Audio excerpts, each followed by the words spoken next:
ఆత్మవిశ్వాసపరులైన కొందరు వ్యక్తుల చరిత్రే ప్రపంచ చరిత్ర. విశ్వాసం అనేది మనిషిలోని దివ్యత్వాన్ని బయటకు తీస్తుంది. మీరు దేన్నైనా సాధిస్తారు. అఖండ శక్తిని ప్రదర్శించడానికి కావలసిన ప్రయత్నం చేయనప్పుడే మీకు అపజయం కలుగుతుంది. ఒక వ్యక్తి కానీ జాతి కానీ తనలో తనకు విశ్వాసాన్ని ఎప్పుడు కోల్పోతుందో అప్పుడే ఆ వ్యక్తి జాతి మరణించినట్లు లెక్క. మనలో మనకు విశ్వాసం, భగవంతుడిలో విశ్వాసం, ఇవే గొప్పదనానికి మూల కారణాలు. మన 3 కోట్ల దేవతలలోనూ మనకు విశ్వాసం ఉన్నా, అడపాదడప విదేశీయులు మన మధ్య చొప్పిస్తూ వస్తున్న దేవతలందరిలోనూ మనకు విశ్వాసం ఉన్నా, మనపై మనకు విశ్వాసం లేకపోతే మనకు నిష్కృతి ఉండదు. ఆత్మకు సాధ్యం కానిది ఏదీ లేదు. పాపం అనేది ఏదైనా ఉంటే అది మనం దుర్బలమని లేదా ఇతరులు దుర్బలని అనడమే. ఇంతకు మించి పాపం మరొకటి లేదు. మీరే విధంగా కాదలుచుకుంటారో అదే ప్రకారం అవుతారు. మిమ్మల్ని మీరు బలహీనులుగా భావించుకుంటే మీరు బలహీనులే అవుతారు. బలవంతులుగా భావించుకుంటే బలవంతులే అవుతారు. స్వతంత్రులు అవ్వండి.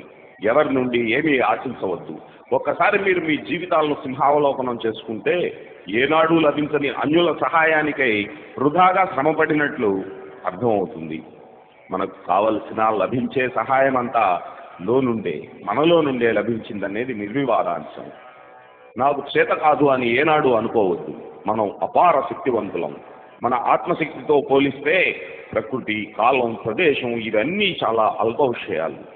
ఏ పనైనా సరే ప్రతి కార్యాన్ని మనం చేయగలం. మనం అపార శక్తివంతులమన్న విషయాన్ని ఎన్నటికీ మరవకండి. మనం ఆ పరమాత్ముడి బిడ్డలని, ఆమె శక్తి సంపన్నుడైన ఆ విశ్వాత్మకుడి ప్రతిరూపాలం. మనం పవిత్ర పరిపూర్ణ జీవనులం. ఈ భూమి మీద పుట్టిన దివ్యాత్మ ప్రతిబింబాలం. మనం పాపులమా? మానవుణ్ణి పాపి అనడమే అన్ని పాపాలకు మించిన పాపం. ఇంతకు మించిన దూషణ వాక్యం మరొకటి లేదు. మానవుడు పాపి కాడు, అమృతపుత్రుడు. ఓ సింహ సదృశులారా లేవండి. గొర్రెల వలె, బలహీనుల వలె భ్రాంతిని వీడండి. మనం శాశ్వత ఆనందానికి వారసులం, అమృతాత్ములం, సర్వస్వతంత్రులం.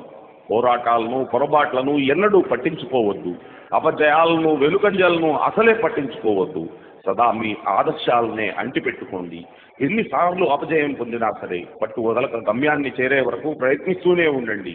బలహీనతకు పరిష్కారం దాని గురించి చింతించడం కాదు, బలాన్ని గురించి ఆలోచించడమే తగిన మందు. మానవుల్లో నిబిడీకృతంగా ఉన్న బలాన్ని గురించి వారికి బోధించండి.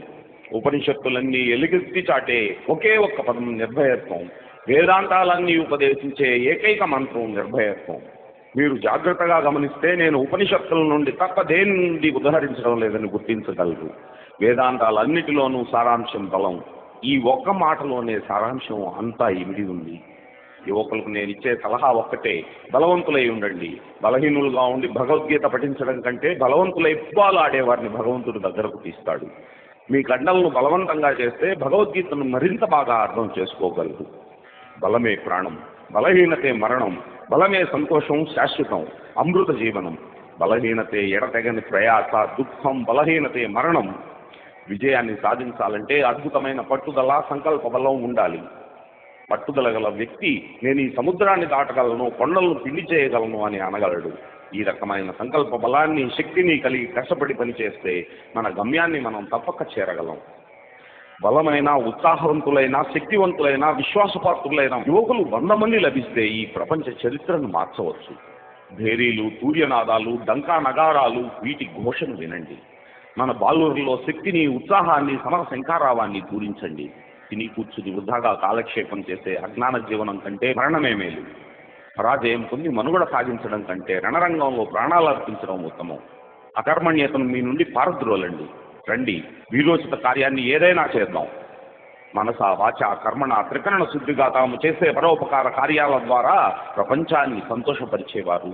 ఇతరులలోని సౌశీల్యం చిన్నదైన పర్వతమంతగా పెంచి శ్లాఘించడం ద్వారా హృదయాలను వికసింపజేసేవారు మహాత్ములని అనిపించుకుంటారు. ప్రతి వ్యక్తి తన శక్తి కొద్ది శ్రమ చేయనిదే ఏ కార్యమైనా సాధ్యమవుతుందా? క్రియాశీలిని, సింహసదృశ ధైర్యవంతులను మాత్రమే విజయలక్ష్మి వరిస్తుంది. వెనుక్కు చూడవలసిన పని లేదు. ముందుకు సాగండి. అంతులేని శక్త్యుత్సాహాలు, ధైర్యం, సహనం ఇవి ఉంటేనే ఘనకార్యాలు సాధ్యపడతాయి. నిరాశపడవద్దు.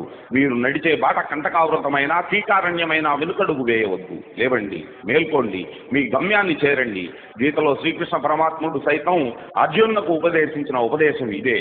క్లైవ్యం ఆత్మగమ పార్థ నైతత్వ యుపపద్యతే. క్షుద్రం హృదయ దౌర్బల్యం త్యక్తోతిష్ట పరంతప. రోగాలు, చావులు, దురదృష్టం, దైన్యం ఇవేవీ మనకు లేవు. మనం విలపించవలసిన పనే లేదు. నీవు శాశ్వతుడు అని గుర్తించు. జనులు నిన్ను ఏమైనా అనని నీవు నీ గమ్యాన్ని అంటిపెట్టుకో. అలాగైతే నే కావలసిందంతా నీకు దక్కుతుంది. వీరిని వారిని నమ్మడం కంటే మిమ్మల్ని మీరు నమ్మడం అనేది చాలా ముఖ్యం. ఆత్మవిశ్వాసం పెంపొందించుకోవడం అనేది సరైన పద్ధతి. శక్తి అంతా మనలోనే ఉంది. అది తెలుసుకొని మనలోని శక్తిని బహిర్గతం చేయగలిగితే మనం తలచిన ఏ కార్యాన్నైనా సాధించగలం. సంపూర్ణ ఆత్మవిశ్వాసం, బలం కలిగి ఉంటేనే కాలకోట విషయాన్నైనా అమృతంలో త్రాగవచ్చు. మిమ్మల్ని పిచ్చి కుక్క తరుముతుంటే మీరు పరుగులెత్తుతూ ఉంటారు. మీరు ఎంత దూరం పరుగులెత్తినా అది మిమ్మల్ని తరిమి కొడుతూనే ఉంటుంది. నిలబడి ఒక్కసారి తిరగబడండి, అది తోక ముడిచి పరిగెడుతుంది. ఎలాంటి భయంకర పరిస్థితినైనా సరే ఎదిరించి ధైర్యంగా నిలబడగలిగితే ఏ పరిస్థితి నిన్ను ఏమీ చేయలేదు. లేచి నిలబడి ధైర్యంగా పోరాడండి. ఒక్క అడుగు కూడా వెనక్కు వేయవద్దు. గ్రహతారులు గతులు తప్పని ప్రపంచమంతా ఎదురు తిరగని మన గమ్యం నుండి వెనుకంజ వేయవద్దు. మరణం అంటే కేవలం దుస్తులను మార్చుకోవడమే. అటువంటి దాని గురించి ఆలోచన ఎందుకు? తిరిగి వాళ్ళే మనం సాధించేదేమీ లేదు. వెనుకడుగు వేసినందువల్ల వచ్చే ఆపద రాకమానదు. ప్రపంచంలోని దేవతలందరినీ ప్రార్థించినా నీ దుఃఖం తీరదు. నీకై నువ్వు పోరాడు, విజయం సాధించు. అప్పుడు ప్రతి దేవుడు నీకు అండగా నిలబడి ఆశీర్వాదాలందిస్తాడు. దానివల్ల ప్రయోజనం ఏమిటి? అనంతమైన ఆత్మస్వరూపుడవు నీవు. బానిస బ్రతుకు బ్రతకవలసిన పని లేదు. మేలుకో, లేచి ధైర్యంగా నిలబడి పోరాడు.